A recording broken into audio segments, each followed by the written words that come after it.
So ధనియాలు అయితే వేయించేస్తున్నాను first. ఇవి వేయించేసేసి మనం మిక్సీ అయితే పట్టాను నేను. ఈ ధనియాలు, జీలకర్ర ఇవన్నీ పౌడర్ చేసేటప్పుడు ఏంటంటే మిక్సీ అయితే వేయను అనమాట. చిన్న రోల్తోనే నూరేస్తాను. అలానే కొంచెం సాటిస్ఫై ఉంటుందన్నమాట. అందుకని చెప్పేసి అలా చేస్తాను. ఇవైతే ఫస్ట్ మనం దూరగా వేయించుకోవాలి. వేయించుకున్న తర్వాత వాటిని తర్వాత చూపించేస్తాను మీకు. ఇలా వీటిని దూరగా వేయించుకొని కొంచెం చల్లారిన తర్వాత చిన్న రోల్లో వేసేసి పౌడర్ చేసేద్దాం.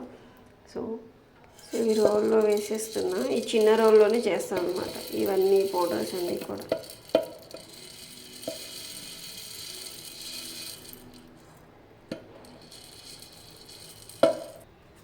సో వీటిని ఇప్పుడు దంచేసుకుంటే సరిపోతుంది.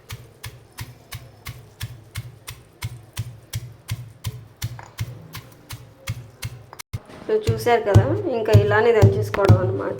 మిక్సీలో వేసుకుంటే అయిపోతుంది కానీ ఎందుకో నేను పౌడర్స్ అన్నీ కూడా మసాలా పౌడర్స్ ఏదన్నా ఇలానే రోట్లోనే చేస్తాను అనమాట. చూసారా, పౌడర్ అయిపోయింది. ఇంకొంచెం స్మూత్గా దంచేసుకుంటే ధనియా పౌడర్ అయితే రెడీ అయిపోయింది.